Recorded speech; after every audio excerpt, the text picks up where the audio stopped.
He noticed her suitcases first. 3 of them lined up on the front porch like soldiers waiting for orders. Her stomach dropped. She sat in her car for a long moment, windshield wipers beating back and forth, her mind refusing to process what her eyes were seeing. She had been in Chicago for 3 days for a marketing conference. Derek knew she was coming home today. They had texted that morning. He had sent her a heart emoji.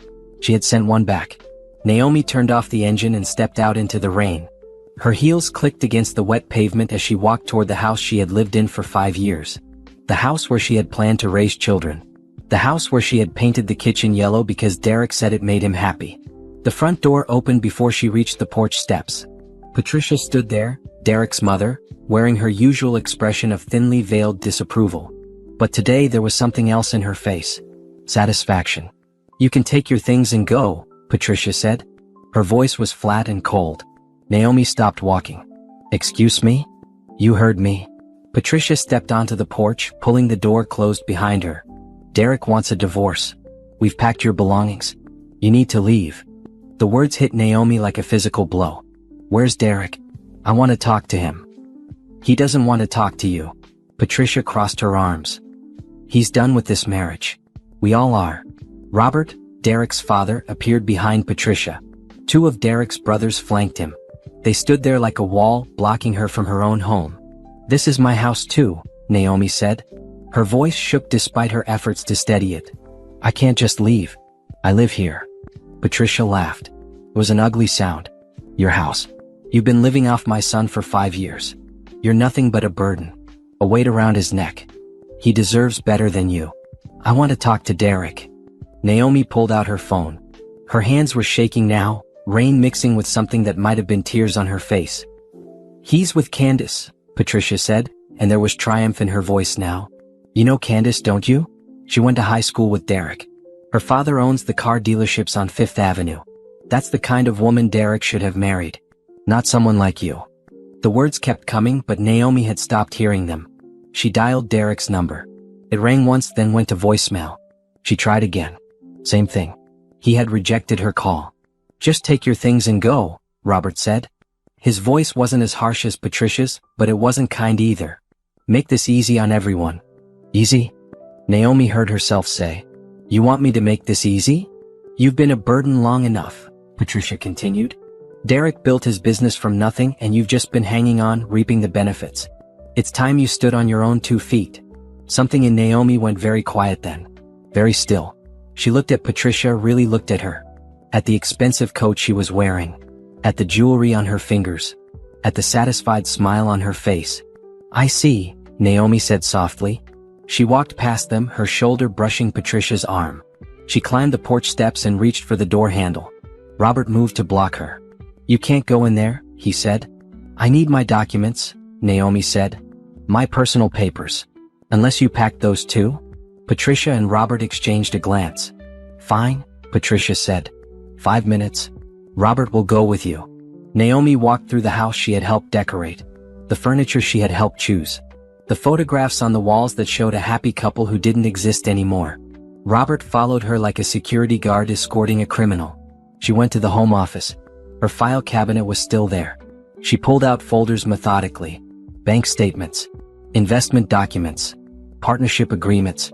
Property papers. She put them all in her briefcase. "Time's up," Robert said. Naomi looked around the office one more time. There was a photo of her and Derek on the desk from their wedding day. She was smiling so wide in that picture. She looked so happy. So naive. She left the photo where it was. Outside, Patricia was loading Naomi's suitcases into her car, showing her out like unwanted trash. The rain was coming down harder now. Naomi's clothes were soaked through. She stood by her car and looked at the house one more time. "I gave 5 years to this family," she said quietly. "And Derek gave you a comfortable life," Patricia shot back. "Now he's moving on. You should too." Naomi got in her car. She started the engine. She looked at Patricia one last time through the rain-streaked window. Patricia was already walking back to the house, pulling out her phone, probably calling someone to share her victory. Naomi drove away slowly. Her hands gripped the steering wheel so tight her knuckles turned pale. She didn't cry. Something inside her was too shocked for tears. Too hurt for anger yet. She drove to the Marriott downtown and checked into a room. The desk clerk asked if she was okay. She realized she must look terrible. Soaking wet, mascara probably running, carrying a briefcase and nothing else. "I'm fine," she lied. In the hotel room, Naomi sat on the bed and stared at the wall. Her phone buzzed. A text from Derek's number. "Please don't make this difficult. I'll have my lawyer contact you. We can make this quick and simple." That was it. After 5 years of marriage. After everything they had built together. A text message telling her not to make things difficult. Naomi opened her briefcase and pulled out the documents she had grabbed. She started reading through them one by one. Bank statements showing deposits she had made. Investment agreements she had signed. Partnership papers with her name on them. And slowly, very slowly, something began to burn in her chest. It wasn't sadness anymore. It wasn't shock. It was anger. Pure, cold, clarifying anger. Patricia had called her a burden. Said she had been living off Derek. Said she had just been hanging on, reaping benefits. Naomi pulled out her laptop and opened her banking app. She looked at the numbers on the screen. Numbers Patricia clearly didn't know about. Numbers Derek had apparently forgotten. She picked up her phone and made a call. "Hello, this is Naomi Bennett. I need to schedule an appointment with a lawyer. Tomorrow morning if possible." "Yes, it's urgent. It's regarding a business partnership and a divorce." She hung up and looked at the documents spread across the hotel bed. Partnership agreements for Anderson Family Enterprises. Property deeds with her name on them. Investment records showing exactly how much money she had put into Derek's failing business. Patricia thought she was a burden. Derek thought he could just throw her away and move on with Candace. They had no idea what was coming. Naomi didn't sleep that night. She sat in the hotel room with her laptop and her documents, and she began to remember things. Details she had pushed aside. Conversations she had ignored. She remembered the night Derek had proposed. They had been dating for 8 months. He was charming and attentive and made her feel special. She said yes without hesitation. She remembered their first year of marriage. Derek's business was struggling. Anderson Family Enterprises, a small construction company his grandfather had started, was on the verge of bankruptcy. Derek would come home stressed, worried, talking about laying off workers. And she remembered the conversation that changed everything. "I have some money saved," she had told him one night. "From when my grandmother passed. It's just sitting in an account. Maybe it could help." Derek had been so grateful. So loving. He had held her and called her his angel. His savior. She had given him $300,000. Her entire inheritance from the grandmother who raised her. The grandmother who worked 2 jobs to put Naomi through college. The money that was supposed to be Naomi's safety net. Derek had put it into the business. He had promised her a partnership. Equal share, equal say. He had the papers drawn up. She had signed them, trusting him completely. Within a year, Anderson Family Enterprises was profitable again. Within 2 years, it had expanded. Derek hired more workers. They took on bigger projects. Patricia started wearing designer clothes and taking trips to Europe. And Naomi? She kept working at her marketing job. She came home and cooked dinner. She managed the household finances. She supported Derek's dreams while her own sat quietly on the shelf. Now, sitting in the hotel room, she pulled up her email and started searching. There were hundreds of messages related to the business. Contracts she had helped negotiate. Clients she had brought in through her professional network. Marketing strategies she had developed for free. Her phone buzzed. A text from her best friend, Shanice. "Girl, where are you? Derek's mom just posted on Facebook about him and some woman named Candace. What's going on?" Naomi opened Facebook. She rarely used it, but Derek and his family were active.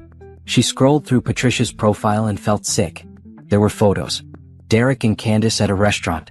Derek and Candace at Patricia's birthday party last month. Derek and Candace at a family barbecue. All while Naomi had been working late or visiting her aunt in Florida or at that conference in Chicago. The comments were sickening. Such a beautiful couple. Finally, Derek found the right one. Candace is perfect for the family. Naomi noticed the dates. Some of these photos were from 6 months ago. 6 months. Derek had been cheating for at least half a year, and his entire family had known. They had welcomed Candace while Naomi was still living in that house, still playing the role of devoted wife. Her phone rang. "Shanice." "Naomi, what the hell is happening?" And Naomi told her. Everything. The suitcases on the porch. Patricia's words. Derek's text. The realization that she had been erased from her own life. "That's insane," Shanice said.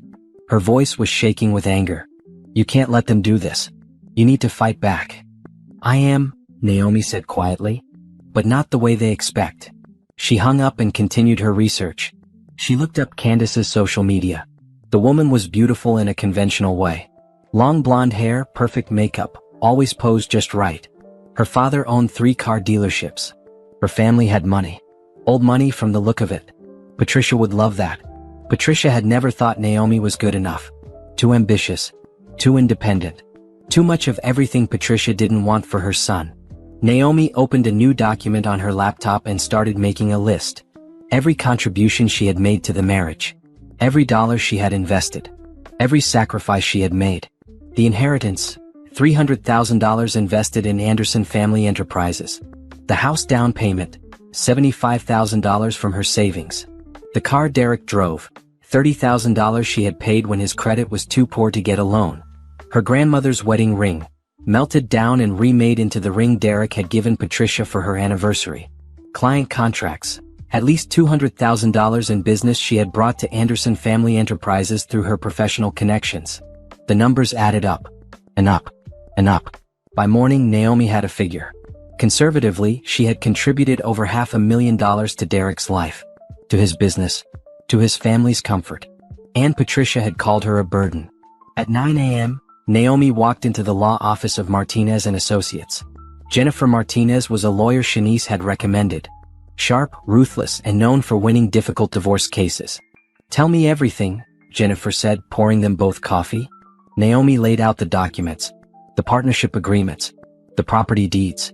The bank statements. The investment records. She told Jennifer about the suitcases on the porch. About Patricia's words. About Candace. Jennifer's expression grew more intense as she reviewed the papers. "Do you know what you have here? Proof that I invested in the business? More than that." Jennifer spread the papers across her desk. "You have proof that you own 40% of Anderson Family Enterprises. Not as Derek's wife. As a legal business partner. That's a separate entity from the marriage." Naomi's heart started beating faster. "What does that mean?" "It means that in the divorce you're entitled to half of the marital assets. The house, the cars, the shared accounts. But separately you're also entitled to your full partnership share of the business. They're 2 different claims." "Can they afford that?" Jennifer smiled. It wasn't a friendly smile. "That's their problem, not yours. You invested when they were bankrupt. You saved that business. The fact that they thought they could just kick you out without consequences shows a stunning level of stupidity." "I want everything I put in," Naomi said. "Plus interest. We can do better than that." Jennifer leaned back in her chair. "Partnership agreements include clauses about profit sharing. You're entitled to 40% of the company's profits for the past 5 years. When's the last time you saw a financial statement?" Naomi realized she had never seen one. Derek always said the business stuff was too boring for her to worry about. She had trusted him to be fair. "I haven't," she admitted. "Then we start with discovery. We get every financial record for the past 5 years. We find out exactly how much that business made and exactly how much they owe you." Jennifer picked up her phone. "I'm going to start the paperwork today. This is going to get ugly, Naomi. Are you ready for that?" Naomi thought about the suitcases in the rain. About Patricia's satisfied smile. About Derek and Candace smiling in those Facebook photos while she worked late, completely unaware. "I'm ready," she said. Jennifer made some calls while Naomi sat in the office. She heard phrases like forensic accountant, and immediate injunction, and partnership dissolution. Legal words that meant Derek's comfortable life was about to get very uncomfortable. When Jennifer hung up, she looked at Naomi seriously. "They're going to call you. They're going to beg. Derek will probably show up crying about how much he loves you. His family will offer you money to go away quietly. You need to be strong. Don't talk to any of them without me present." "I won't," Naomi promised. "Good." Jennifer stood up and shook her hand. "Welcome to the best decision you've ever made. Let's destroy them." Naomi left the office feeling lighter than she had in years. The shock was wearing off. The grief was still there, but underneath it was something new. Something powerful. For 5 years she had made herself smaller. Quieter. She had supported and sacrificed and given everything. She had believed that was what love looked like. But it wasn't love. It was convenient for Derek. It was useful for his family. Real love didn't kick you out in the rain. Real love didn't call you a burden while spending the money you provided. Naomi walked to her car and sat behind the wheel. She looked at herself in the rearview mirror. Her eyes were red from lack of sleep, but they were clear, focused. Patricia had wanted her gone. Derek had wanted her erased. They were about to learn that Naomi Bennett didn't erase easily. And she didn't go quietly. She started the car and drove to her office. She had work to do, a life to rebuild, and a family to bankrupt.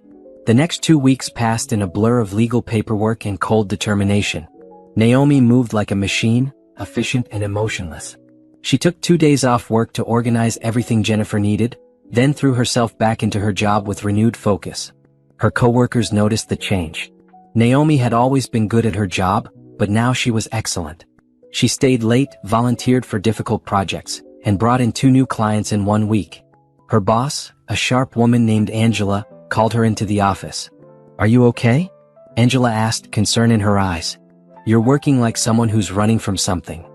"I'm working like someone who's building something," Naomi corrected. "And I'm fine. Better than fine, actually." It was true. Despite the pain, despite the anger, Naomi felt more alive than she had in years. She wasn't tiptoeing around Derek's moods anymore. She wasn't rushing home to cook dinner for people who didn't appreciate her. She wasn't making herself small. She was taking up space, and it felt good. Jennifer called her every few days with updates. The discovery process had begun. Derek's lawyer had been shocked by the partnership claim. They had tried to argue that it was just a formality, that Naomi had never actually functioned as a partner. Jennifer had laughed. Then she sent them copies of 27 emails where Naomi had negotiated contracts, developed marketing strategies, and brought in clients. She sent them testimony from 3 business owners who confirmed they had hired Anderson Family Enterprises specifically because of Naomi's recommendation. Derek's lawyer stopped arguing after that. The forensic accountant Jennifer hired was a middle-aged man named Thomas who looked like somebody's friendly uncle. But his reports were savage. He tore through Anderson Family Enterprises books like a detective solving a murder. "They've been paying themselves significant bonuses," he told Naomi and Jennifer during a meeting. "Derek's salary is reasonable, but look here. Every quarter there's a management bonus paid to him and his father. $50,000 each. That's $400,000 a year going to them personally." While Naomi received nothing? Jennifer asked. Nothing. Not a single dividend payment to her as a partner. Not even a distribution at year-end. Thomas adjusted his glasses. "They've been treating her investment as if it was a gift rather than a partnership stake. That's illegal, by the way." Naomi felt cold rage spreading through her chest. Derek had been taking home extra money every 3 months. Money that was partially hers. While she worked overtime at her own job to help cover their personal expenses. "How much do they owe me?" she asked. Thomas slid a paper across the table. "Based on a 40% partnership stake and the profit-sharing clause in your agreement, I calculate you're owed approximately $280,000 in back distributions. That's not counting your initial investment or interest on that investment." Jennifer smiled. "So with the initial investment, interest, and back distributions, we're looking at around $600,000. Plus half the marital assets," Thomas added. "The house, the cars, the joint accounts. Can they pay that?" Naomi asked. "That's the interesting question," Thomas said. He pulled out another document. "Anderson Family Enterprises has assets, but most are tied up in equipment and ongoing projects. Their liquid capital is around $300,000. If they have to pay you immediately, they'll need to liquidate, sell equipment, possibly sell the business itself." "Good," Naomi said flatly. Jennifer and Thomas both looked at her. She realized how cold she sounded. How different from the woman who had cried in this office 2 weeks ago. "I'm sorry," she said. "I don't mean to sound heartless." "Don't apologize," Jennifer said firmly. "They kicked you out like trash. They called you a burden while living off your money. You're not heartless, Naomi. You're finally putting yourself first." That night, Naomi sat in her new apartment. She had rented a small 1-bedroom in a building downtown. It was nothing fancy, but it was hers. She had bought new sheets, new towels, new dishes. Everything was hers, purchased with her money, touched only by her hands. She made herself dinner. Pasta with vegetables. Simple and easy. She ate it on the couch while watching a crime documentary. She didn't have to ask anyone what they wanted to watch. She didn't have to compromise. Her phone buzzed. A text from an unknown number. "Naomi, this is Robert. We need to talk. What you're doing is going to destroy this family. Derek made a mistake, but this revenge is too much. Please call me." She deleted the text without responding. Jennifer had told her not to engage. Anything she said could be used against her later. Another text came through. Patricia, this time. You're being vindictive and cruel. We welcomed you into this family and this is how you repay us? By trying to take everything we've built? You should be ashamed. Naomi stared at that message for a long time. The audacity of it. The shamelessness. They had kicked her out. They had known about Candace for months. They had stolen her partnership distributions. And somehow she was the villain?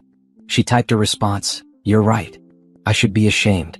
I'm ashamed it took me 5 years to realize what you really are. She deleted it without sending. No contact meant no contact. Instead, she opened her laptop and looked at her bank accounts. Her emergency fund had been depleted when she gave Derek the investment, but she had been rebuilding it. She had $42,000 saved. Not a fortune, but enough to live on while the legal process played out. She looked at job postings. She didn't need a new job, but she was curious. What could she do? Where could she go? For 5 years, she had planned her career around Derek's needs. His business was here, so she stayed here. His family was here, so she made this her home. But now, she could go anywhere. Do anything. The thought was terrifying and exhilarating at the same time. She got a call from Shanice. How are you holding up? I'm okay, Naomi said. Really? I'm angry, but I'm okay. I saw Patricia post it again. She's playing the victim on Facebook, saying you're trying to destroy a family business out of spite. Naomi laughed bitterly. Of course she is. Let her. The truth will come out in court. People are believing her though, Shanice warned. Derek's friends are commenting, calling you greedy and vindictive. Let them, Naomi said. She felt surprisingly calm. They don't know what really happened, and I don't owe them explanations. You're stronger than I thought, Shanice said quietly. When you first called me that night, I thought you were going to fall apart. But you're not, are you? You're fighting. I'm tired of being treated like I don't matter, Naomi said. I'm tired of making myself small so other people can be comfortable. Derek and his family wanted me gone? Fine. But they don't get to keep what's mine.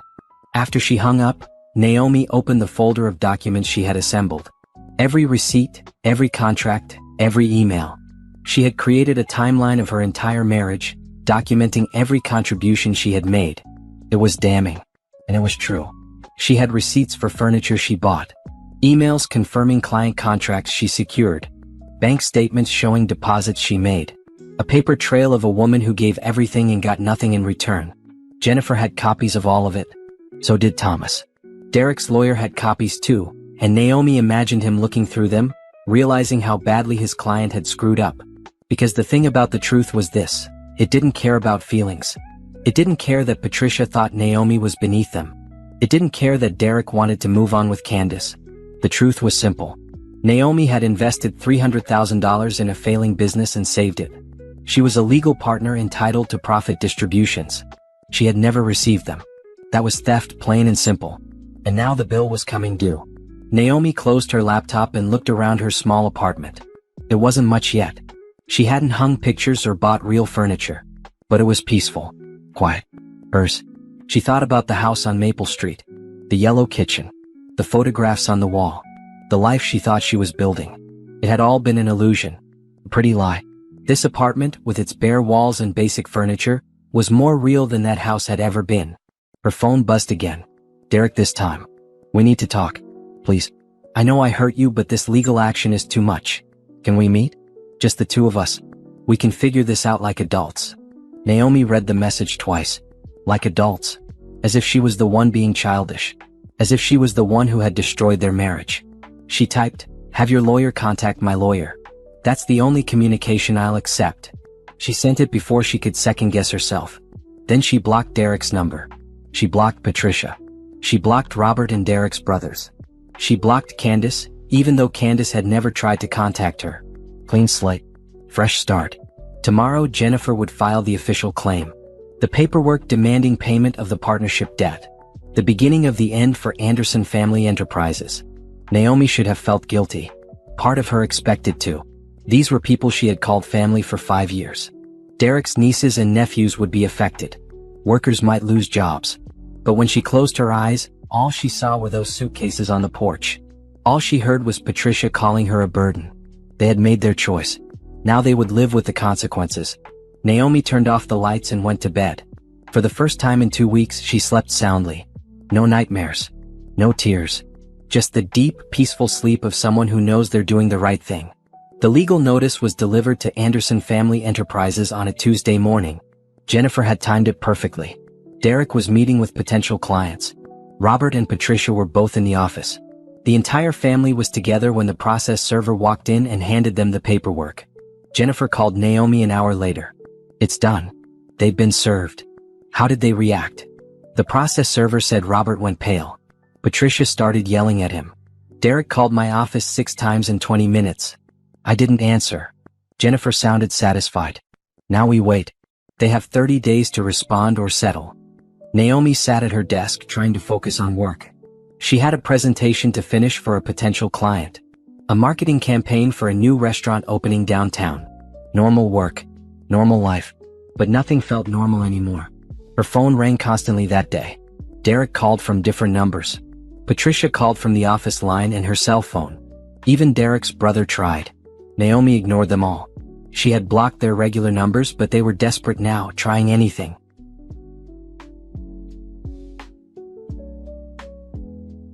One voicemail from Derek stood out. His voice was strained, almost panicked. Naomi, please. You don't understand what you're doing. This will destroy everything my grandfather built. Everything my father has worked for. I know I hurt you, but this is too much. Please call me. We can work this out. She deleted it without saving it. At lunch, she met Shanice at a cafe near her office. Shanice took one look at her and shook her head. You look tired. I didn't sleep much, Naomi admitted. I keep thinking about what happens next. Second thoughts. No. Naomi was firm. Not even a little. But it's still hard. I spent 5 years of my life with Derek. I believed we were building something together. Finding out it was all a lie takes time to process. They served the papers? This morning. Shanice whistled low. I bet Patricia is losing her mind. Probably. Naomi picked at her salad. Part of me wishes I could see her face when she realized. But mostly, I just want this to be over. It will be, Shanice assured her. And when it is, you'll be free. Actually free. Not just physically away from them, but financially separated too. They won't have any power over you. That word resonated. Power. For 5 years, Naomi had given Derek and his family power over her life, her money, her choices. She had trusted them with that power, believing they would treat it with care. They had abused it. Used it. Thrown it away the moment she was no longer convenient. Never again. After lunch, Naomi went back to work. She finished her presentation and emailed it to the restaurant owner. Then she started on a new project, a social media campaign for a boutique hotel. Work was her anchor now. It gave her purpose and distraction. Angela stopped by her desk around 4. You doing okay? You've been quiet lately. Just going through some personal stuff, Naomi said. But I'm managing. If you need time off, just ask. You've got PTO saved up. Thanks, but work is helping actually. Keeps my mind busy. Angela nodded and walked away, but Naomi saw the concern in her eyes. Her co-workers were being kind, giving her space, not asking too many questions. She appreciated it. That evening, she went to her apartment and changed into comfortable clothes. Sweatpants and a t-shirt. No makeup. No fancy outfit. Just her, alone in her space. She ordered Chinese food and ate it straight from the containers while watching television. Simple pleasures. Small freedoms. Things she had taken for granted before Derek. Her new phone buzzed. Jennifer. Derek's lawyer called. They want to meet. Already? They're panicking. The forensic accountant's report was damning. They know they don't have a defense. They want to negotiate before this goes to court. What do you think I should do? That's up to you, Jennifer said. We can meet with them. Hear what they're offering. But you don't have to accept anything. We can let this go to trial if you want. Naomi thought about it. A trial would be public. All the details would come out. Derek's affair. The stolen distributions. Patricia's cruelty. Part of her wanted that. Wanted everyone to know the truth. But another part just wanted to be done. To close this chapter and move forward. Set up the meeting, she decided. But I'm not compromising. They pay everything they owe or we go to trial. That's my girl, Jennifer said approvingly. I'll call them back. The meeting was scheduled for Friday afternoon. 3 days away. Naomi tried not to think about it, but it was impossible. She would be in the same room as Derek for the first time since that terrible day with the suitcases. She didn't know how she would react. She would cry. She would yell. She would feel anything at all. On Thursday night, she couldn't sleep. She lay in bed staring at the ceiling, thinking about everything that had happened. Everything that was about to happen. Her phone lit up with a text. An unknown number. Naomi, this is Candace. I know you don't want to hear from me, but I need to tell you something. Derek lied to me. He told me you two were already separated. He said you were fine with the divorce, that it was mutual. I didn't know he kicked you out. I didn't know about the business stuff. I'm sorry. I broke up with him. Naomi read the message 3 times. Part of her felt vindicated. Candace had left Derek. He had lost both women. But mostly she felt nothing. Candace's apology didn't change anything. She had still been with a married man. She had still been welcomed into Derek's family while Naomi was erased. She didn't respond. She just blocked the number and put her phone away. Friday came too quickly. Naomi dressed carefully that morning. A navy blue pantsuit. Professional. Powerful. She put on minimal makeup and pulled her hair back. She looked at herself in the mirror and barely recognized the woman staring back. This version of Naomi was harder. Colder. Less willing to bend. She liked her. The meeting was at Jennifer's office. Naomi arrived 15 minutes early. Jennifer met her in the lobby. Remember, you don't have to say anything. I'll do the talking. Just sit there and look strong.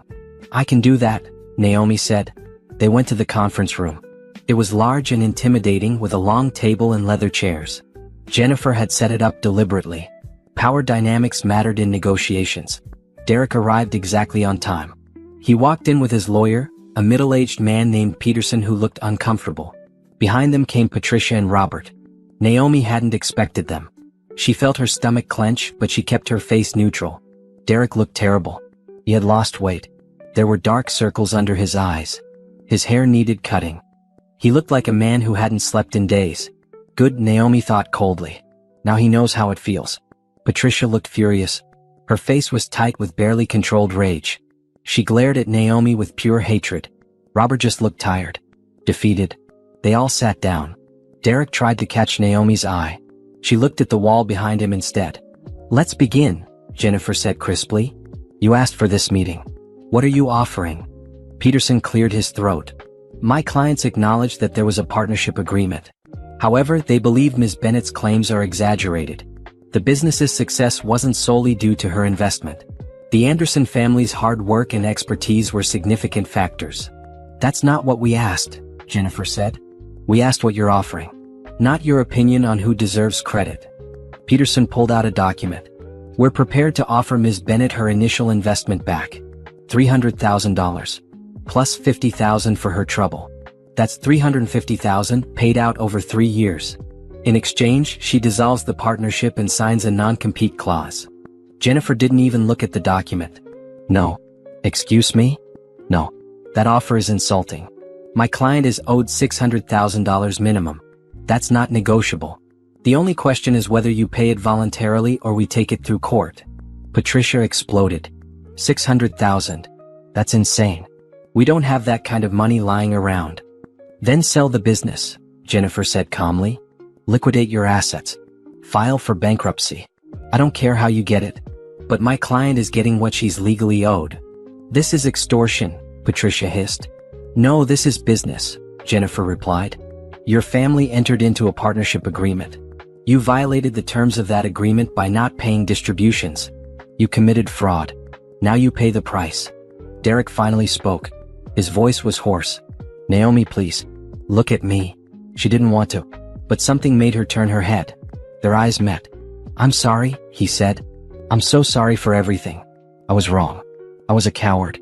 But please don't do this. This business is my family's legacy. My grandfather started it. My father built it. Don't destroy it out of revenge. Naomi felt Jennifer's hand on her arm, a silent reminder not to engage. But she couldn't help herself. You destroyed it, she said quietly. The day you kicked me out. The day you stole my money. The day you chose Candace over your wife. You destroyed everything, Derek. I'm just collecting what's mine. We'll pay you back, Derek said desperately. Over time. We can set up a payment plan. 5 years. 10 years. Whatever you need. Just don't force us to liquidate. You had 5 years to pay me, Naomi said. 5 years of quarterly distributions you kept for yourselves. 5 years of treating my investment like it was a gift. Why should I give you more time? Because I loved you, Derek said. His voice broke. I still love you. I made mistakes, but we can fix this. We can go to counseling. We can start over. Just please drop the lawsuit. Naomi stared at him. This man who had been her husband, who had promised to love and cherish her, who had kicked her out in the rain without a second thought. You don't love me, she said. You love what I can give you. My money, my connections, my willingness to make myself small so you can feel big. That's not love, Derek. That's exploitation. She stood up. Jennifer, I'm done here. Let them know our final offer. $600,000. Paid in full within 90 days. Or we go to trial. She walked out of the conference room without looking back. She heard Patricia start yelling. Heard Derek call her name. Heard Robert trying to calm everyone down. She didn't care. She was done listening to them. Done caring about their feelings. Done being the reasonable one. In the hallway, she leaned against the wall and took a deep breath. Her hands were shaking. Not from fear. From relief. She had faced them. She had been strong. She hadn't caved. Jennifer came out a moment later. You were perfect. Cold as ice. They're scared now. Good, Naomi said. They should be. Peterson asked for time to discuss with his clients. I gave them 48 hours to respond. After that, we file for trial. Naomi nodded. She felt exhausted suddenly. Drained. Like she had run a marathon. Go home, Jennifer said gently. Rest. You did well today. Naomi drove home in a daze. She went to her apartment and collapsed on the couch. She didn't cry. She didn't feel angry. She just felt empty. Her phone buzzed. Shanice, how did it go? I told them to pay or we go to trial. And Derek begged. Patricia screamed. Robert looked like he aged 10 years. But I didn't back down. I'm done being weak, Shanice. I'm done letting them walk all over me. Proud of you, girl. You want company? No. I just want to sleep.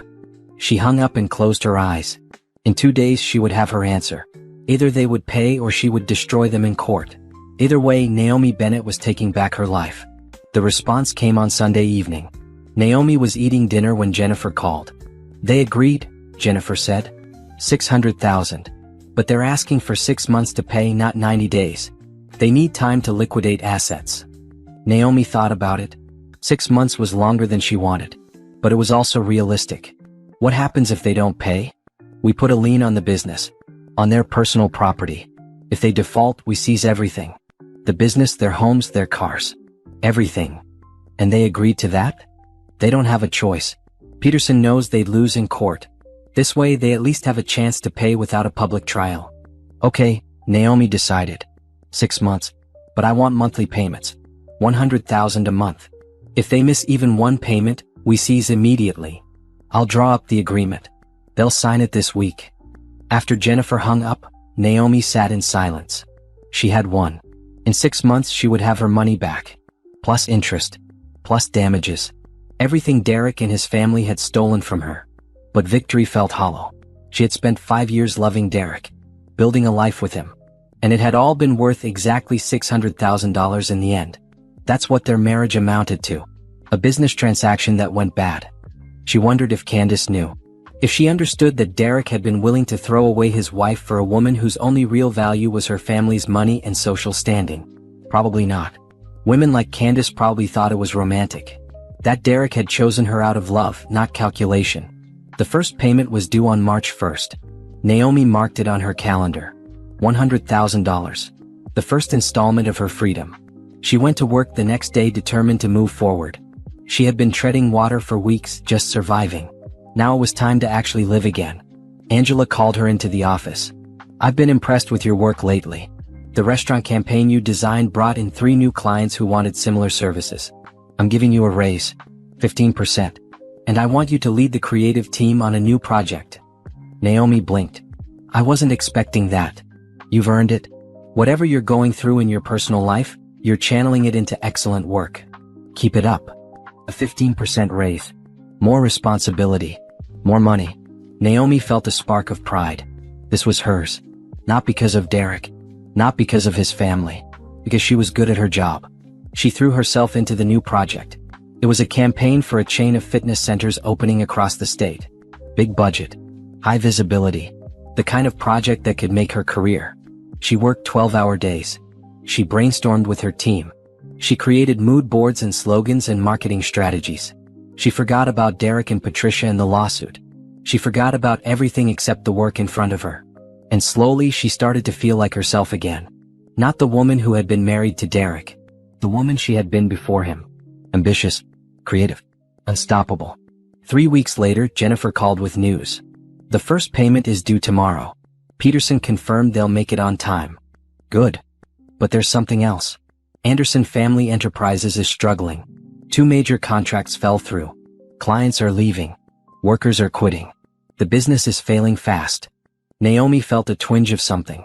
Not guilt exactly, but awareness. Why are contracts falling through? Word got out about the lawsuit. About Derek's affair. About how they treated you. Construction is a small world, Naomi. People talk. And apparently, a lot of contractors don't want to work with a family that steals from their business partners. Karma, Naomi thought. She should have felt satisfaction. But mostly she felt tired. That's not my problem, she said out loud. No, it's not, Jennifer agreed. But be prepared. They might not be able to make all 6 payments. We might end up seizing the business anyway. Then we seize it. The first payment came through on March 1st. $100,000 deposited into Naomi's account. She stared at the number on her screen. It felt surreal. This was her money. Money she had earned by being brave enough to leave. Brave enough to fight back. She paid off her credit card. Paid 3 months of rent in advance. Put $50,000 into a high-yield savings account. The rest she kept liquid just in case. For the first time in months, she felt financially secure. April's payment came on time too. Another $100,000. Naomi breathed a little easier. Maybe they would actually pay it all. Maybe she wouldn't have to destroy them completely. But in May things changed. The payment was late. 5 days late. Then a week. Then 10 days. Jennifer sent a formal notice. Pay immediately or face seizure. Peterson called back the next day. My clients need more time. They're selling equipment. Trying to find buyers. But the market is slow. They signed an agreement, Jennifer said coldly. Monthly payments or we seize. Those were the terms. If you seize now, you'll get nothing. They're underwater. Bankruptcy is coming either way. At least give them time to sell assets. You'll get more money that way. Jennifer looked at Naomi. Your call. Naomi thought about it. She could seize now and force bankruptcy. Or she could wait and potentially get more money. It was a business decision. Nothing personal. Except it was personal. It would always be personal. 2 weeks, she said finally. They have 2 weeks to make the May payment plus June's payment. $200,000. If they miss it, we seize everything. Peterson agreed. He sounded relieved. The 2 weeks crawled by. Naomi checked her bank account obsessively. No payment came. On day 13, Patricia called from an unknown number. Naomi almost didn't answer, but something made her pick up. You're destroying us, Patricia said without preamble. Is that what you wanted? To ruin a family? To put people out of work? I wanted what I was owed, Naomi said calmly. That's all. You stole from me for 5 years. Now you're paying it back. We gave you a good life. Derek took care of you. With my money, Naomi shot back. My inheritance, my investment, my connections, everything you're losing now, you built it on my foundation, and you treated me like trash. So yes, Patricia, I'm taking it back. All of it. You're heartless. No, I'm done being walked on. There's a difference. She hung up. Her hands were shaking, but she felt strong, powerful. She had stood up to Patricia. Finally said everything she had held inside for years. Felt amazing. The 2 weeks passed. No payment came. Jennifer filed the seizure papers. A judge signed off immediately. The legal system moved quickly when money was involved. Anderson Family Enterprises was frozen. All bank accounts, all equipment, all assets. Everything was locked down pending liquidation. Derek called Naomi from yet another unknown number. She answered out of morbid curiosity. You won, he said. His voice was hollow. Are you happy now? The business my grandfather built is gone. My parents are losing their house. Workers are unemployed. You destroyed everything. I didn't destroy anything, Naomi said. I invested in a failing business and saved it. I was a partner who never got paid. I was a wife who was kicked out in the rain. Everything that's happening to you now, you brought it on yourself. I made a mistake, Derek said. I had an affair. I hurt you. But this punishment doesn't fit the crime. You're taking everything. You took everything from me first, Naomi said. My money, my trust, 5 years of my life. And you did it without blinking. So yes, Derek, I'm taking everything back. And I'm not sorry. She hung up before he could respond. She blocked that number too. Later that week, Jennifer called with final numbers. The liquidation is complete. After paying off business debts and legal fees, the remaining assets total $520,000. Combined with the $200,000 they already paid you, that's $720,000. More than we sued for. What happens to Derek's family? They're filing for personal bankruptcy. The house is going into foreclosure. Robert's retirement account is gone. Patricia is looking for work for the first time in 30 years. Derek moved in with his brother. Naomi absorbed this information. She waited to feel guilty. Waited for regret. But all she felt was a strange sense of justice. They had treated her like she was worthless. Like her contributions didn't matter. Like she was disposable. Now they understood. Actions had consequences. Cruelty had costs. Make sure the workers get their final paychecks, Naomi said. Whatever's left after that, put it in my account. Already done. The workers were paid first. You'll have the remainder by Friday. Friday came. Naomi's account balance jumped by $520,000. Added to what she had already received, she now had $720,000. More money than she had started with. More than Derek had ever paid her. She sat in her apartment and looked at the number on her screen. This was freedom. Real, tangible freedom. She could pay off her student loans. She could invest. She could start her own business. She could do anything. The possibilities were dizzying. Her phone buzzed. Shanice, I heard the business is done. You okay? I'm okay, Naomi said. And she meant it. I'm actually okay. Want to celebrate? Drinks tonight? You know what? Yes. I think I deserve a celebration. They went to a nice bar downtown. Naomi ordered expensive wine and allowed herself to relax for the first time in months. Shanice raised her glass. To Naomi, who took back her power and didn't apologize for it. They clinked glasses. Naomi drank and felt the wine warm her from the inside. She wasn't happy exactly. Too much had happened for happiness. But she was content. Satisfied. At peace. She had fought. She had won. And now, finally, she could move forward. Without Derek. Without his family. Without the weight of their expectations and cruelty. Just Naomi. Free and whole and ready for whatever came next. The aftermath was strange. Naomi kept expecting to feel something. Guilt, regret, even satisfaction. But mostly she felt nothing. Just a vast, quiet emptiness where Derek and his family used to be. She returned to work with renewed purpose. The fitness center campaign was a massive success. Her team's marketing strategy increased memberships by 40% in the first quarter. Angela was thrilled. I'm promoting you to Senior Creative Director, Angela announced one morning. You've more than earned it. Plus, it comes with another raise in profit sharing. Naomi accepted gracefully, but inside she was reeling. Senior Creative Director. A title she had wanted for years. A title Derek had always said she wasn't ready for. He had been wrong about so many things. Life settled into a new rhythm. She worked hard during the day. In the evenings, she explored the city like a tourist. She went to museums she had never visited. Tried restaurants she had never been to. Derek had hated trying new things, preferring the same 5 restaurants on rotation. She bought herself things without asking permission. A new laptop. Expensive skincare products. A piece of art from a local gallery that cost $800. Every purchase was a small act of rebellion. She was rebuilding herself, piece by piece. 6 weeks after the liquidation, Shanice called her on a Saturday morning. You need to see something. Check Facebook. Naomi hadn't looked at social media in months. She had deleted the apps from her phone. But curiosity got the better of her.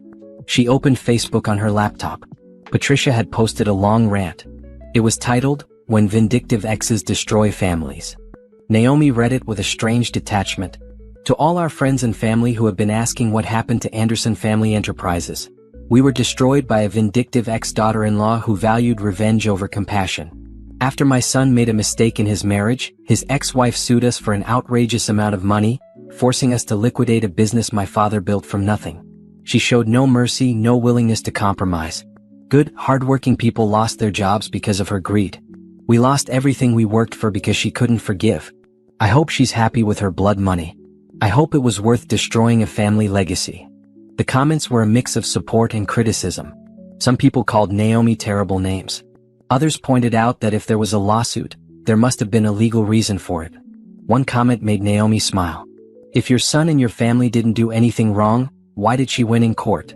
Maybe tell the whole story, Patricia. Shanice called. Are you okay? That post is awful. I'm fine, Naomi said. And she was. Let her play victim. People who know the truth know what really happened. People who don't know won't believe anything I say anyway. You're not going to respond? Why would I? I don't owe Patricia or anyone else an explanation. The court documents tell the whole story. If people want to know the truth, they can look it up. When did you get so zen? Shanice asked, impressed. When I stopped caring what Derek's family thinks of me, Naomi said. They can spin this however they want. I have my money. I have my freedom. They can't touch me anymore. But the universe wasn't done with surprises. 2 weeks later, Naomi was at her favorite coffee shop when she heard a familiar voice. Naomi? She turned. Derek stood there holding a cup of coffee. He looked even worse than the last time she saw him. Thinner. Older. Defeated. Derek. Her voice was neutral. Polite. The way you'd greet a stranger. Can we talk? Just for a minute? Every instinct told her to say no. To walk away. But she was curious. What could he possibly have to say now? 1 minute, she agreed. They sat at a corner table. Derek wrapped his hands around his coffee cup like he was cold, even though it was warm outside. I'm sorry, he said. I know I've said it before, but I need you to know I really am sorry. For everything. The affair. Letting my family treat you that way. All of it. Okay. Is that all you have to say? What do you want me to say, Derek? That I forgive you? That I understand? I don't. You kicked me out of my own home. You stole money from me for 5 years. Your mother called me a burden while wearing jewelry I helped pay for. So no, I don't have anything to say except okay. Derek flinched. I know I hurt you. But did you have to destroy everything? Couldn't you have just taken your money and left it at that? I did take my money. That's exactly what I did. It's not my fault that your business was built on my investment and couldn't survive without it. People lost jobs, Naomi. Good people. My parents lost their home. Your parents stole from me, Naomi said flatly. They took distributions that belonged to me. They treated me like trash. And they knew about Candace for months without telling me. So forgive me if I don't feel sorry for them. Where does it end? Derek asked. His voice was desperate now. How much is enough? You have your money. You destroyed the business. My family is broken. When does the revenge stop? Naomi looked at him. Really looked at him. This man who had been her husband. Who she had loved. Who she had trusted with everything. This isn't revenge, she said quietly. This is consequences. You made choices. Bad choices. You chose to have an affair. You chose to let your family kick me out. You chose to steal money that belonged to me. Every single thing that happened to you after that was because of your choices, not mine. I loved you, Derek said. Tears were in his eyes now. I still love you. I made mistakes, but I loved you. No, you didn't, Naomi said. She felt calm. Certain. You loved what I could give you. My money. My support. My willingness to make your life easier. But you didn't love me. Because if you had, you never would have let them treat me the way they did. She stood up. I hope you figure out your life, Derek. I really do. But I won't be part of it. Not now. Not ever. We're done. She walked out of the coffee shop without looking back. Her hands were steady. Her heart was calm. She had faced him one last time and she hadn't fallen apart. She was stronger than she thought. That night, she treated herself to dinner at an expensive steakhouse. She sat alone at a table, ordered a perfectly cooked ribeye and a glass of wine, and enjoyed every bite. She didn't need company. She didn't need validation. She was enough all by herself. Her phone buzzed. A text from Angela. Just heard from the fitness center. They want to sign for another year of campaigns. Your work has been exceptional. Well done. Naomi smiled. This was her life now. Success she earned. Money she controlled. Choices she made without asking permission. Derek had given her one thing she realized. By betraying her, by showing her exactly what he was, he had forced her to become who she was always meant to be. Strong. Independent. Unbreakable. She raised her wine glass in a silent toast to herself. To survival. To justice. To new beginnings. The waiter came by. Dessert menu? Yes, Naomi said. I'll have the chocolate souffle. Because she could. Because she wanted to. Because she didn't have to ask anyone's permission anymore. She was free. Spring turned into summer. Naomi's life began to take on a shape she barely recognized, but in the best way possible. With her settlement money safely invested in a diverse portfolio, she started to dream bigger. She had always worked for other people, building their brands, making their visions come to life. What if she built something for herself? The idea came to her on a random Tuesday morning. She was working on a pitch for a beauty company when it hit her. She was good at this. Really good. She had a track record of successful campaigns. She had industry connections. She had $700,000 in the bank. Why wasn't she running her own agency? That night, she couldn't sleep. She got up and opened her laptop, starting a business plan at 2 a.m. She researched startup costs for marketing agencies. She looked at office spaces. She calculated how many clients she would need to break even. By dawn, she had a rough outline. It was ambitious, maybe crazy, but it felt right in a way nothing had felt right in years. She scheduled a meeting with a business consultant the following week. A woman named Gabrielle who specialized in helping entrepreneurs launch companies. You have the experience, Gabrielle told her, reviewing Naomi's portfolio. You have the capital. You have a solid business plan. The question is, are you ready to bet on yourself? I am, Naomi said without hesitation. Then let's do this. The next 3 months were a whirlwind. Naomi gave her notice at Angela's firm. Angela was disappointed but supportive. You're going to be amazing, Angela said. And when you need freelancers, call me. I'd love to send work your way. Naomi found a small office space downtown. Just 2 rooms and a reception area, but it was hers. She hired a graphic designer named Jordan, a recent college graduate with incredible talent and enthusiasm. She hired a social media specialist named Tasha who understood digital marketing better than anyone Naomi had ever met. They called the company Bennett Creative Solutions. Naomi's name, her vision, her dream. She reached out to former clients, people she had worked with at her previous job. Several of them agreed to move their contracts to her new agency. Within 2 months, Bennett Creative Solutions had 5 steady clients and 2 major projects in the pipeline. Naomi worked 16-hour days, but it didn't feel like work. It felt like building something that mattered. Something that was hers. She also started dating again. Nothing serious, just casual coffee dates and dinners. She met a lawyer named Troy who was funny and kind. They went out 3 times before mutually agreeing they were better as friends. She met a teacher named Anthony who loved jazz and took her to a concert that changed her whole perspective on music. None of them were serious relationships. Naomi wasn't ready for serious. But they reminded her that she was desirable, interesting, worth someone's time.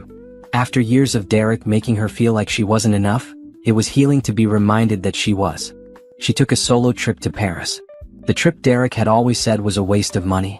She spent a week exploring museums, eating croissants, practicing her terrible French. She took 1,000 photos, bought herself expensive perfume, and felt more alive than she had in years. On her last night in Paris, she sat at a cafe watching people walk by and realized something profound. She was happy. Actually, genuinely happy.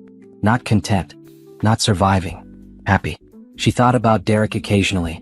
Wondered how he was doing. But it was a distant curiosity, not a painful longing. He was part of her past now. A chapter that had closed. When she returned home, Bennett Creative Solutions landed its biggest client yet. A regional grocery chain that wanted to rebrand. It was a 6-figure contract. The kind of project that would put her agency on the map. Jordan and Tasha were ecstatic. They worked late nights developing concepts, testing strategies, creating presentations. Naomi led the team with confidence she didn't know she possessed.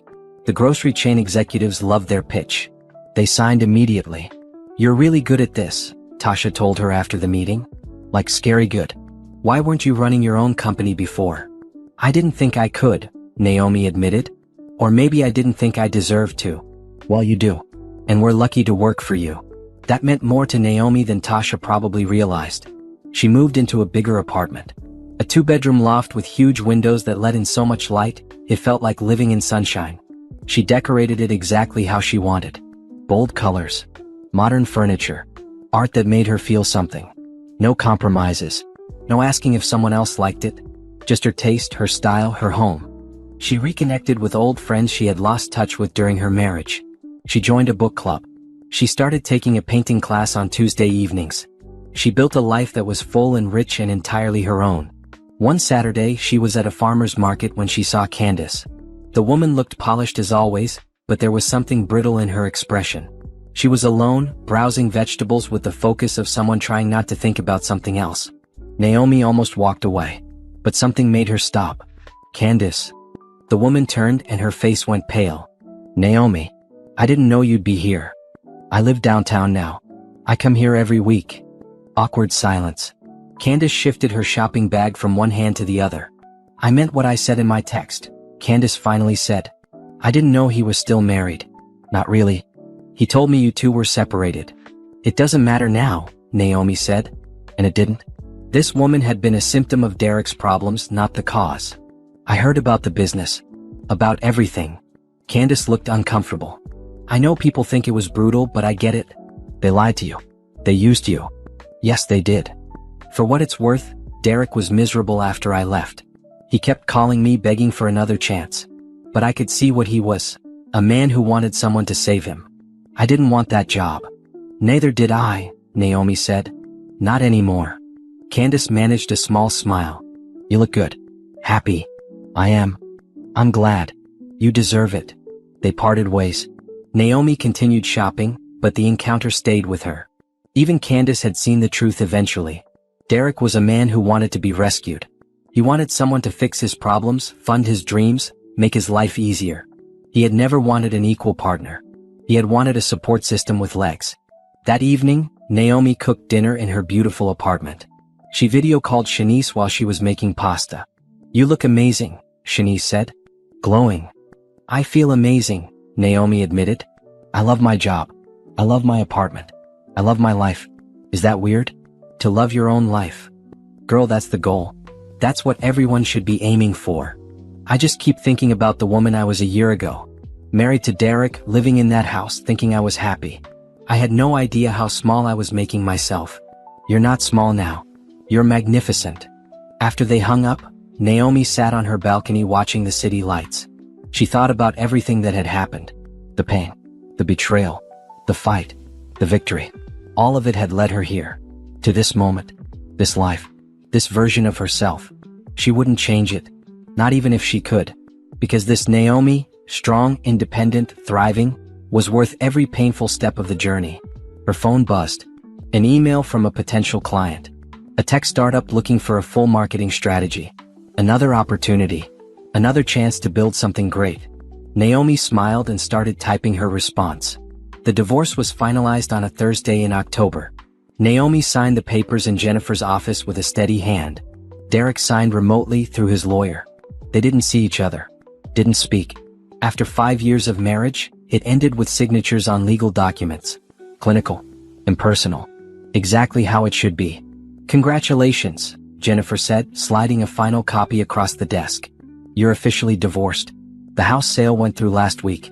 Your half of the proceeds, $82,000, will be deposited into your account by Monday." "What about Derek's half?" "Goes to pay down his debts. He's still in bankruptcy proceedings. It'll be years before he's financially stable again." Naomi nodded. She felt no satisfaction in that. No joy.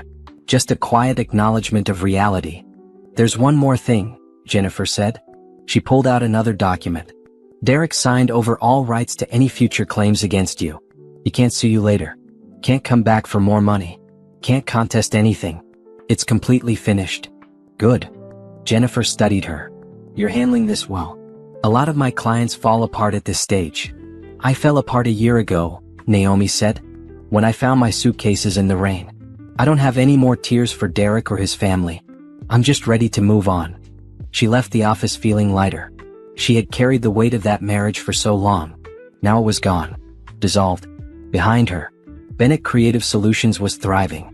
They had taken on 2 new employees and moved to a larger office space. Naomi's calendar was booked solid with client meetings and strategy sessions. She was making more money than she ever had at her previous job, and she was building something that could last for decades. She had also started mentoring young women in marketing. She gave talks at local colleges about entrepreneurship. She shared her story, not the painful details but the lesson, that you could lose everything and rebuild even stronger.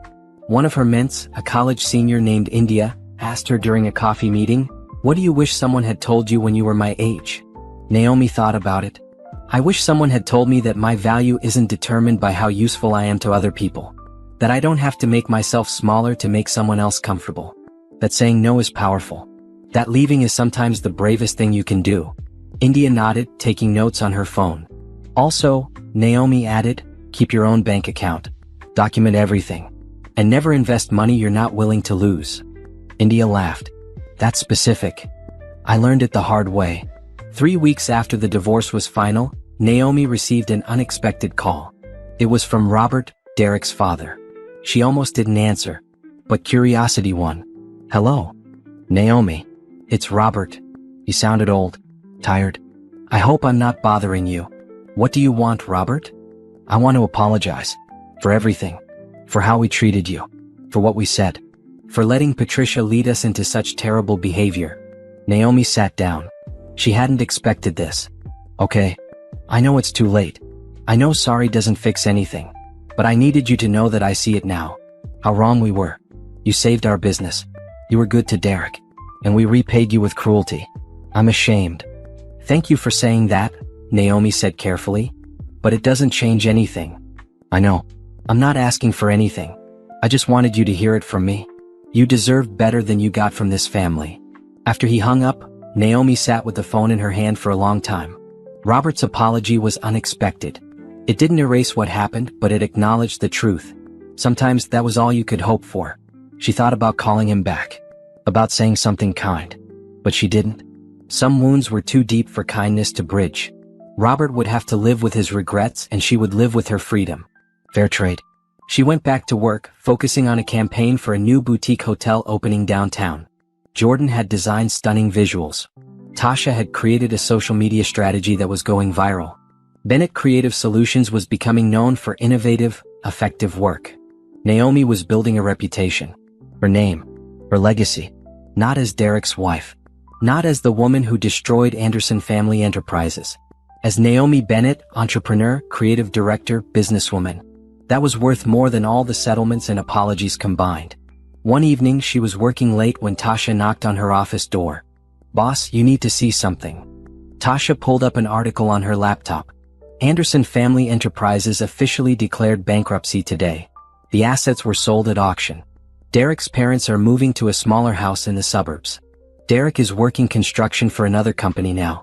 Entry-level position. Naomi read the article. It was factual neutral. Just the basic details of a business failure. No mention of her lawsuit. No drama. Just an ending. How do you feel? Tasha asked. I feel nothing, Naomi said honestly. Is that cold? No. It's healthy. You moved on. They're still dealing with consequences. That's how it should be. After Tasha left, Naomi turned off her computer and looked around her office. Framed awards from successful campaigns. Photos of her team. A vision board showing her 5-year plan for the agency. This was her empire. Small but growing. Built on her talent, her hard work, her vision. Derek had once told her she wasn't ambitious enough. That she was too comfortable at her job. That she would never take the risks necessary to build something great. He had been wrong about everything. She packed up her laptop and headed home. Tomorrow she had a meeting with a potential investor. A venture capitalist who was interested in funding expansion. Bennett Creative Solutions could go regional. Maybe even national. The possibilities were endless. Her phone buzzed. A text from Anthony, the teacher she had dated briefly. Jazz festival next weekend. Want to go as friends? She smiled. Yes, that sounds perfect. She was building a life filled with people who valued her. Work she loved. A future that excited her. Derek and his family were in her past. A cautionary tale. A lesson learned. But they weren't her present. And they definitely weren't her future. Naomi Bennett had moved on. And she had never looked back. Bennett Creative Solutions celebrated its first anniversary with a party in their office. Naomi had ordered catering from a local restaurant and champagne that was probably too expensive for a small business celebration. But she didn't care. They had survived their first year. They had thrived. Jordan, Tasha, and the 3 new employees they had hired raised their glasses as Naomi gave a toast. A year ago this was just an idea. A crazy dream I had at 2 in the morning. I didn't know if it would work. I didn't know if anyone would take a chance on a new agency. But you all believed in this vision. You all worked incredibly hard. And because of that, we're not just surviving, we're growing. So thank you. For everything. They clinked glasses and drank. The champagne was crisp and perfect. Naomi felt a swell of pride. This was hers. She had built this. The next morning, she met with the venture capitalist, a woman named Simone who ran a fund focused on minority-owned businesses. "I've been watching your growth," Simone said, scrolling through her tablet. "You've increased revenue by 300% in your first year. You've retained every client. You've won 2 industry awards. That's impressive. Thank you. I want to invest $500,000 for a 15% stake. We'll help you expand into 3 more cities. Set up satellite offices. Hire regional teams. In 5 years, Bennett Creative Solutions could be a multi-million-dollar agency." Naomi's heart raced. $500,000. Expansion. Growth. Everything she had been dreaming about. "I'd like to think about it," she said carefully. "I want to review the terms with my lawyer." "Smart," Simone said approvingly. "Take a week. But don't take too long. Opportunities like this don't wait forever." Naomi left the meeting in a daze. She called Jennifer immediately. "Someone wants to invest in my company. $500,000. That's fantastic. Send me the terms. I'll review them." Naomi also called Shanice, who screamed so loud Naomi had to pull the phone away from her ear. "You're about to be rich. Like actually rich." "I'm already comfortable," Naomi corrected. "This would just be expansion money." "Girl, you went from being kicked out in the rain to building an empire in less than 2 years. That's amazing." Naomi thought about that. Shanice was right. 2 years ago, she had been standing on a porch in the rain, watching everything she thought was her life get taken away. Now she was negotiating investment deals and planning regional expansion. The contrast was staggering. Jennifer called back that evening. "The terms are good. Fair equity stake, no weird clauses, and Simone's fund has a great reputation. I think you should do it." Naomi signed the agreement the following week. $500,000 flowed into Bennett Creative Solutions' business account. They began planning the expansion immediately. Atlanta first, then Charlotte, then Houston. 3 new markets, 3 new offices, dozens of new employees. Naomi traveled constantly, setting up operations, interviewing candidates, meeting with potential clients. It was exhausting and exhilarating. She was building something bigger than she had ever imagined. In Atlanta, she hired a creative director named Monique who had 15 years of experience at major agencies.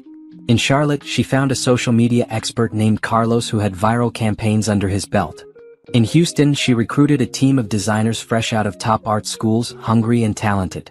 Bennett Creative Solutions was becoming a name, a brand, a force. Naomi also invested her personal settlement money wisely. She bought a condo. Not a rental. She bought it outright with cash. 3 bedrooms, 2 bathrooms, a view of the river. It was hers. No mortgage. No Derek's name on the deed. Just her name. She furnished it slowly, carefully, choosing pieces she loved. She hung art on the walls. She bought plants and actually kept them alive. She made it a home. She also started taking better care of herself. She hired a personal trainer. Started eating healthier. Not because anyone was judging her, but because she wanted to feel strong. She joined a yoga studio. Took weekend hiking trips. Learned to paddleboard. She was inhabiting her life fully. No longer just surviving. Thriving. One Sunday afternoon, she was at a bookstore when she ran into Patricia. Derek's mother looked smaller somehow. Older. She was wearing jeans and a plain sweater. No designer labels. No expensive jewelry. Patricia saw her and froze. For a moment, neither of them moved. Then Patricia turned and walked the other way. Naomi felt a strange mix of emotions. Relief that they didn't have to interact. Sadness at how it had all ended. But mostly she felt nothing. Patricia was part of her past. A person who had hurt her. But that hurt had shaped her into someone stronger.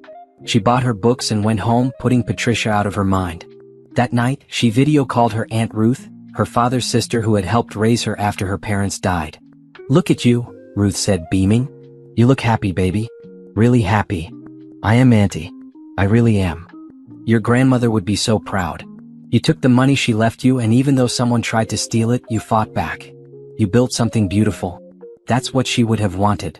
Naomi felt tears prick her eyes. "I wish she could see this. She can, baby. She can." After they hung up, Naomi thought about her grandmother. The woman who had worked 2 jobs to give Naomi opportunities. Who had saved every penny so Naomi could go to college. Who had left her that inheritance as a safety net. Derek had tried to take that from her. His family had tried to steal what her grandmother had sacrificed for. But Naomi had fought back. She had honored her grandmother's sacrifice by refusing to let anyone diminish her. She poured herself a glass of wine and sat on her balcony. The city sparkled below her. Thousands of lights. Thousands of lives. She was one small person in this vast city, but she had carved out a space that was entirely hers. Her phone buzzed. An email from a reporter at a business magazine. They wanted to feature Bennett Creative Solutions in an article about successful minority-owned businesses. Naomi smiled. Recognition. Validation. Proof that she had built something that mattered. She wrote back immediately, agreeing to the interview. As she sat there watching the city lights, Naomi realized something profound. She didn't think about Derek anymore. Days would go by without him crossing her mind. When she did remember him, it was distant. Like a story that happened to someone else. She had moved on completely. Not just physically or financially. Emotionally. She was free of him in every way that mattered. That realization was more valuable than any settlement or business success. It was the ultimate victory. Not destroying him. Not taking his money. But becoming so fully herself that he was irrelevant. She raised her wine glass to the city lights. To freedom. To new beginnings. To the life she had built from ashes. "Here's to me," she whispered. "I did it." And she had. Against all odds, despite all the pain, she had built an empire. Not just a business, an entire life. Strong and beautiful and entirely her own. The business conference was held at a luxury hotel downtown. Bennett Creative Solutions had been invited to speak on a panel about innovative marketing strategies. Naomi had been nervous about public speaking, but Monique had encouraged her. "You're the face of this company. People need to hear your story. How you built this from nothing." So Naomi had agreed. She wore a sharp black pantsuit and her favorite heels. Her hair was styled in natural curls. She looked polished, professional, successful. The panel went well. She spoke confidently about their growth strategy, their approach to client relationships, their commitment to diverse hiring. When the moderator asked about challenges she had faced, she kept it professional.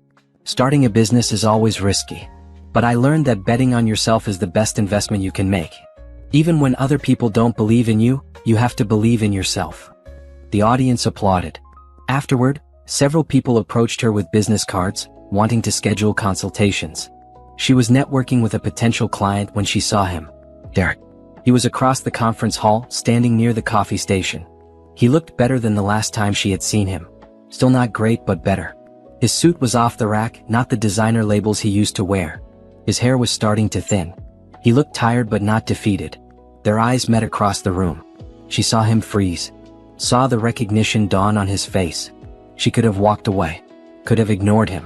But something made her stay put. She wasn't going to run from him. Those days were over.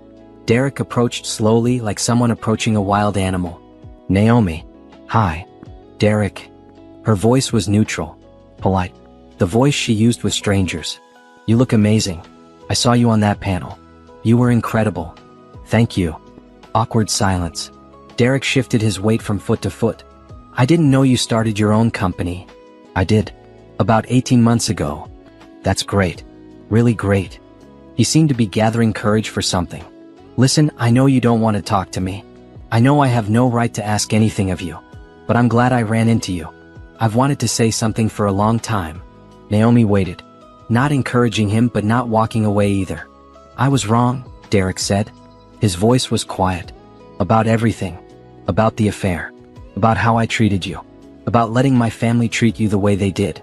I was a coward and an idiot, and I threw away the best thing that ever happened to me. Okay. I know it's too late. I know you've moved on.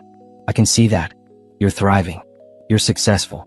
You're exactly who you were supposed to become. But I need you to know that I see it now. How incredible you are. How much I took you for granted." Naomi studied him. She saw sincerity in his eyes. But she also saw desperation. The look of a man who had lost everything and was finally understanding what he had lost. "I appreciate you saying that," she said carefully. "But it doesn't change anything." "I know. I'm not asking for anything. I just wanted you to hear it." "Derek, can I ask you something?" "Of course." "When you kicked me out that day, did you ever think about what would happen to me? Did you care where I would go? If I would be okay?" Derek looked down. "I thought you'd be fine. You always landed on your feet. And honestly, I was too focused on Candace and what I wanted to even think about it.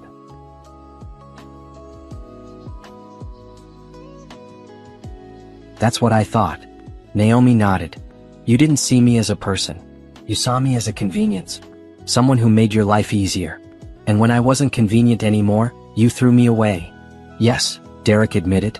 That's exactly what I did. I'm not telling you this to hurt you, Naomi continued. I'm telling you because I need you to understand something. What happened to you after that, losing the business, losing your family's money, losing everything, that wasn't revenge. That was you experiencing the consequences of your choices. You stole from me. You betrayed me. You treated me like I was worthless. All I did was take back what was mine. I know. Do you? Because your mother posted on Facebook that I was vindictive. Your father called me heartless. You sent me messages saying I was destroying your family out of spite. None of you ever acknowledged that you destroyed yourselves. Derek was quiet for a long moment. You're right. We blamed you because it was easier than admitting we were wrong. It's easier to make you the villain than to face what we did. I'm not the villain, Derek. And I'm not the hero either. I'm just a woman who refused to let people steal from her. That's all this ever was. For what it's worth, Derek said, I'm proud of you. For everything you've built. For being strong enough to leave. For becoming this version of yourself. Thank you, Naomi said. But I need you to understand something else. I didn't become this person because you left me. I became this person despite you. For 5 years, I made myself smaller so you could feel bigger. I gave up my dreams so yours could thrive. I sacrificed constantly. And you took it all for granted. When you forced me out, you actually gave me a gift. You gave me the chance to remember who I was before you. And it turns out I like her a lot better. Derek's eyes were watery now. I'm sorry. I know you are. But sorry doesn't fix anything. It doesn't give me back 5 years. It doesn't erase the pain. It just means you finally understand what you lost. Is there any chance? Derek started. No, Naomi said firmly. There's no chance. Not now. Not ever. I've moved on, Derek. Completely. You're part of my past and that's where you'll stay. I understand. Derek wiped his eyes. I just thought I should ask. Try one more time. Now you know. And you can stop wondering. A potential client approached Naomi with a business card. She turned to them with a professional smile, effectively dismissing Derek. When she glanced back, he was walking away. His shoulders slumped. His whole posture screaming defeat. She felt a twinge of something. Not pity exactly. Not satisfaction either. Just a quiet acknowledgement that this chapter was finally, truly closed. She had said everything she needed to say. He had heard it. It was done. The potential client introduced herself as the CMO of a major retail chain. Your panel presentation was fascinating. We're looking for a creative agency to rebrand our stores. Would Bennett Creative Solutions be interested in pitching? Naomi focused completely on the conversation. This was her life now. New clients. New opportunities. Forward momentum. She scheduled a meeting for the following week. They exchanged information. The woman walked away smiling. Naomi looked around the conference hall. Hundreds of professionals networking, making deals, building connections. She was one of them now. A successful entrepreneur. A respected voice in her industry. Not Derek's ex-wife. Not the woman who destroyed Anderson Family Enterprises. Just Naomi Bennett, CEO of a thriving marketing agency. She spent the rest of the conference networking, collecting business cards, scheduling follow-up meetings. By the end of the day, she had 6 potential new clients and an invitation to speak at another conference in Atlanta. On her way out, she passed the coffee station where she had talked to Derek. He was gone, of course. Probably back to his entry-level construction job. His small apartment. His diminished life. She felt no triumph in that. No satisfaction. Just the knowledge that their paths had diverged completely. He was going one direction. She was going another. They would never intersect again. In the car, she called Monique. The conference was excellent. I have 6 potential leads and another speaking invitation. Boss, you're a star. I told you public speaking would pay off. You were right. And Monique, thank you. For believing in this company. For believing in me. You make it easy to believe. That evening, Naomi went home to her condo. She kicked off her heels and poured herself wine. She stood at her window looking out at the city she had claimed as her own. Her phone buzzed with notifications. New connections on LinkedIn. Follow-up emails from people she had met. A text from Shanice asking how the conference went. She responded to the important ones. ignored the rest. She had learned to prioritize her energy, her time, her attention. She opened her laptop and checked Bennett Creative Solutions accounts. Revenue was up 23% from last quarter. Their Atlanta office had just signed 2 major clients. Charlotte was exceeding projections. Houston was building momentum. Everything she had built was thriving. She thought about Derek's words. "I'm proud of you." She didn't need his pride. Didn't need his approval or validation. But it was nice to know he understood finally what he had thrown away. She pulled up her business plan for the next 5 years. National expansion. International clients. Maybe franchising the model. Teaching other entrepreneurs how to build agencies. The possibilities were endless. Exciting. Completely within her control. Naomi closed her laptop and raised her wine glass to her reflection in the window. "To me," she said softly, "for being brave enough to leave. For being strong enough to fight. For being smart enough to build something beautiful from the wreckage." She drank and felt the wine warm her from the inside. Tomorrow she had meetings, pitches, strategy sessions, a company to run, an empire to expand. But tonight she would rest. Celebrate quietly. Acknowledge how far she had come. From the woman crying in a hotel room 18 months ago to the CEO of a successful company. From devastated and broken to whole and thriving.